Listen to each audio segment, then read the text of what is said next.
Hello.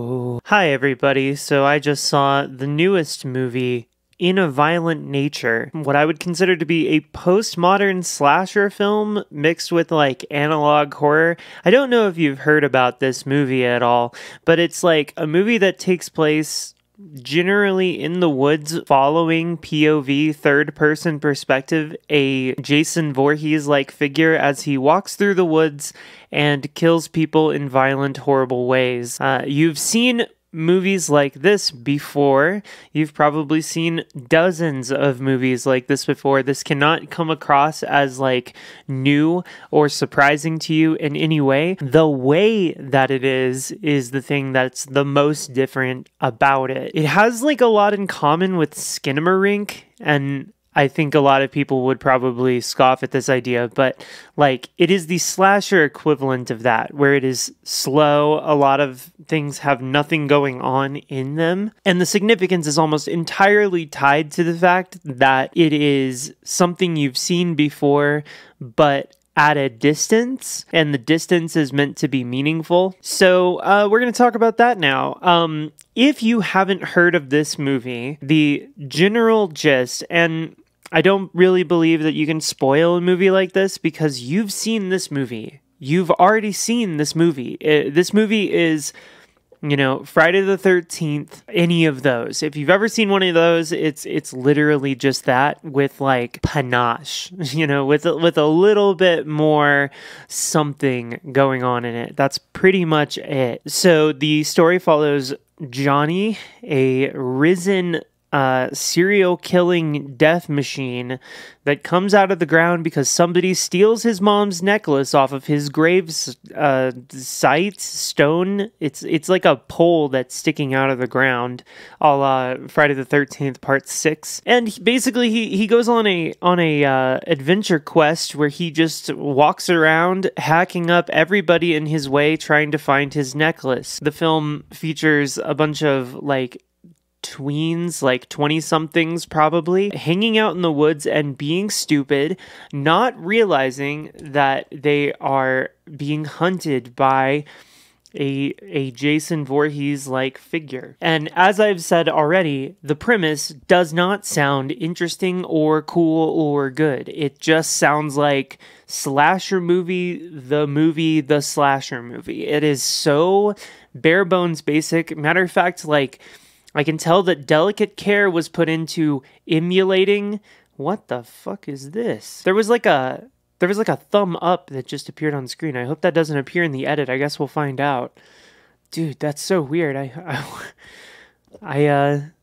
don't know. That's very strange. Delicate care was taken to make sure that the movie looked and felt like a Friday the 13th movie, in how like inconsiderate and shitty and stupid all the characters are, how mindless and seemingly motivationless the slasher is. It is just a slasher movie, but there's one major change, and well, I guess there's two. The perspective of the killer being primarily the focus, and two is this analog between the killer and an animal. There's like this entire end monologue, which we'll get to, where it just like draws this comparison between the killer and an animal. And the film, of course, is called In a Violent Nature, which is to imply that it's not necessarily that kids going out to camp and being stupid is the problem, as much as it's like, well, you enter a violent nature, and violent nature is violent. You have to be ready for that at any time. And people that are not ready for it often are experiencing the brunt of its cruelty. It's as if Werner Herzog directed a damn slasher movie, which is kind of high praise, I think, in my opinion. If you're to take away from its like stylistic visual elements, as I said, it is something you've seen before. Good things about it are the approach and the things that are done to kind of twist that around. And the bad things about it are like everything else. So I want to give an impression that I do like the movie. It's not that I don't like the movie. I feel complicated things about about the movie, because there are things in it that should not be in the movie, and there are also things that I feel like are kind of incongruent to its overall point, and then there are things that make me kind of scratch my head as to what exactly they were doing there. I do want to recommend the movie and say you should go give it a shot. I mean, it's an indie horror, that's cool. I have qualms that I feel like I need to kind of discuss maybe more than just praising the movie for being neat and different. So early on in the movie, it is very well established that everything is going to be diegetic. Every single shot of the movie has audio that is playing, like it is something heard in front of the camera, or at least around the camera. There's no non-diegetic anything in the whole movie. So think like a Michael Haneke movie or something like that, where it's like entirely closed off to the idea of cinematic unreality. It is like exactly trying to portray the reality of any type of moment. It's like hyper reality kind of thing. However, there is a moment where it breaks from this entirely fairly early on, so that Johnny can have a flashback while looking in the mirror, and it's non-diegetic, and it's super duper weird and kind of bad, and I have no idea why it's there at all. The motivations that they establish in that moment are unnecessary. Like, we don't need to know that those things are at play, given that the cinematic language and also every character in the movie constantly reminds us of it, so I don't really see a good reason why it's there. It also like breaks from the animal analog, because there's like he's like an animal analog. Doesn't really do that because it implies that he has like some kind of conscious memory. I don't really like either. So that scene in the movie, in my opinion, is like the worst one. I don't really understand why it's there. I genuinely wish that it was not there. I think the movie would be better if it wasn't there. It just kind of leaves me feeling a lot of negative feelings about the movie. Other problems. So like, this movie has what I will call a middle act struggle, just to say that the middle of the movie, you start to settle into it, and then it starts to kind of compound on itself some of the problems. It feels similar to Skinamarink in that way, where Skinamarink demonstrates what it's going to do to you as you're watching it. Over the course of the movie, it starts to just do the same thing over and over with less and less impact, although it means to tell you that like this is like the language of the movie and you should be watching it accordingly. I'm not necessarily trying to dig on Skinamarink too much. I'm actually planning to rewatch Skinamarink and give it another thought here in a couple days. Maybe there's a video in there somewhere. I don't really know. But with this aimless camera following the serial killer around as he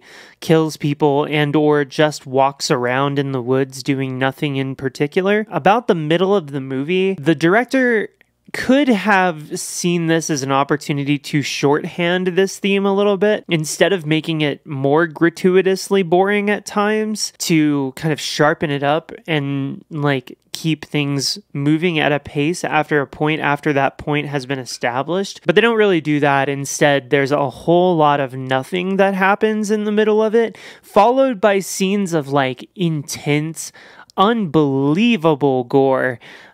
People were comparing this movie to Terrifier 2 as far as gore goes, which not even close. Don't see this comparison. Don't understand this comparison. Doesn't make sense to me why that comparison is being made. It is undeniably like closer to that than most modern movies. It's like pretty gory. I will spoil a moment of the movie, but I don't really feel like it's a spoiler because you're not going to see this movie unless you know something this crazy is in it. But there is a scene where the man, the Johnny serial killer man, walks up to a woman, sticks a hook through her stomach, pulls the hook through the stomach and attaches it to her head, and then pulls her head through her stomach and then kicks her down a little hill. Kind of good moment. There's a lot about it that's like incredible. The effect work is incredible. It's pretty impactful. You're like, ew, that one's nasty. That one hits different, you know? It also like feels bad, man. Like there's something about it where as the themes are presenting themselves a bit more, you're like, I guarantee this was said on set at some point. Someone said, I want this movie to be like the serial killer Johnny is like a bear, and if you were to replace him with a bear, nothing would change in the movie. The problem is that like the killer does this gratuitous violence in such a insane way a couple of times that like you really couldn't make that leap. So like it's close. It's just not all the way there. There's like it's almost too creative. That's the other thing is about nature as a violent entity, is that nature as a violent entity is not particularly creative. A bear comes up and fucking shreds you to pieces. The movie is like trying to demonstrate that this like serial killer guy walks up and just shreds people to pieces, and that's how that goes. And that's ultimately communicated, but it's in the specificity that it begins to kind of like lose that impact ever so slightly. So it's one of those things that's good, but I also don't know if I agree. Like I'm glad it was there because something interesting has to happen in the movie.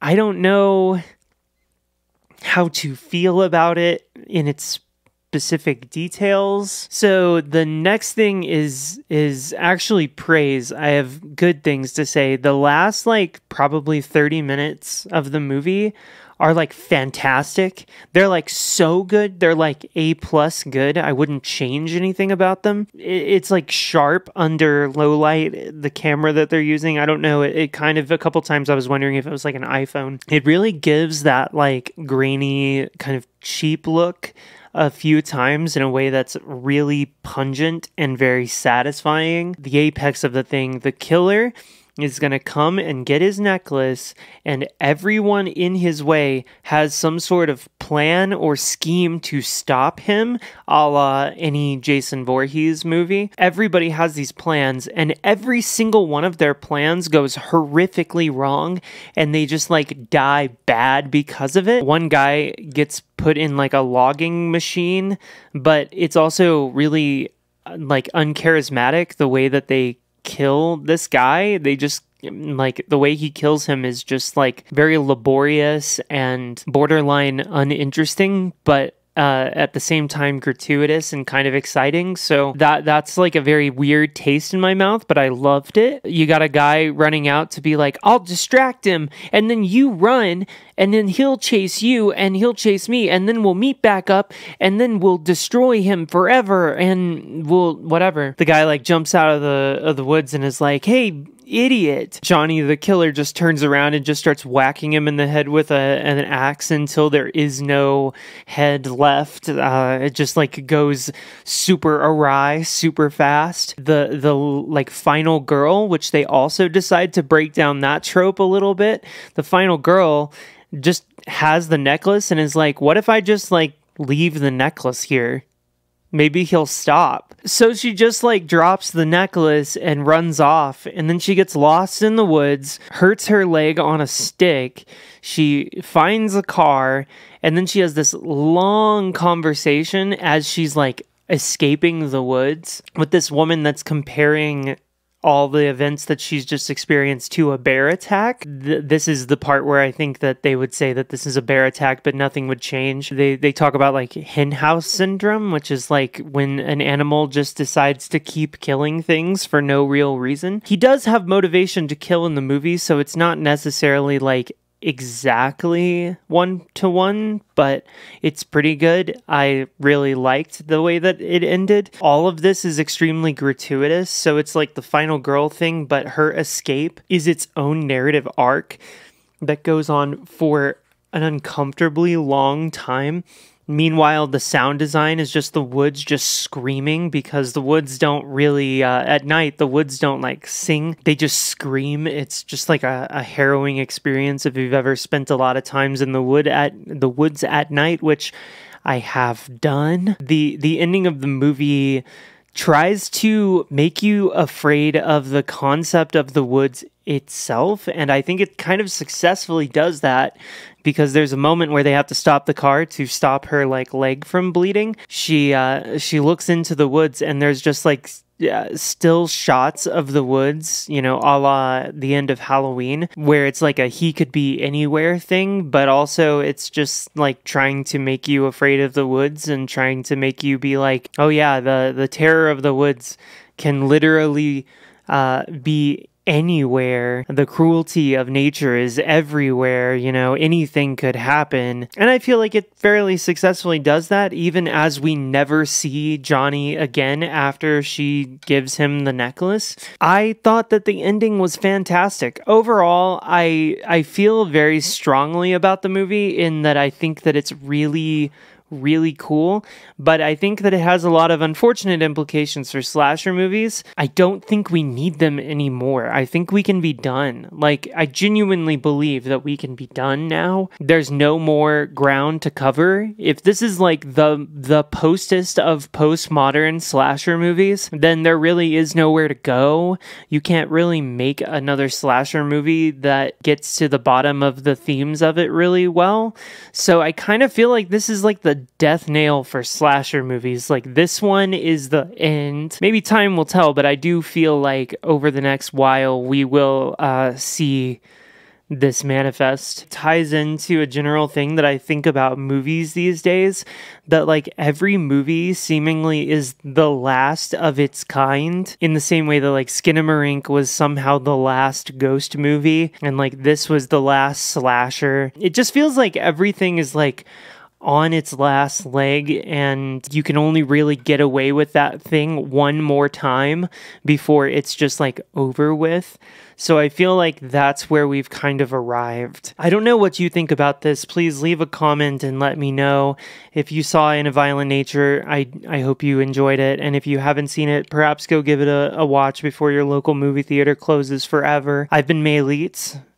Make sure to subscribe, give the video a like, support me on Patreon for as low as $1. You can throw me a little bit of support and kindness, and keep me in the hot seat here talking about things I see, assuming that movies continue to come out. I've been trying to take this more like film journal approach to YouTube, and I think it's been paying off. I've been having a little bit more fun with YouTube lately. I'd also like to plug, I got another copy of one of my books. This is my newest, the reissues. I've got this one, and then I've got this one, and both of these are coming out fairly soon as we get all the printing stuff like completely figured out. But either way, I'm very proud of them. I hope you like them. They're going to be released through Hira Screen Press. There'll be a link in the description if you want to pre-order new music, new whatever soon. I'll see you around. Thank you for stopping by, and have a good day.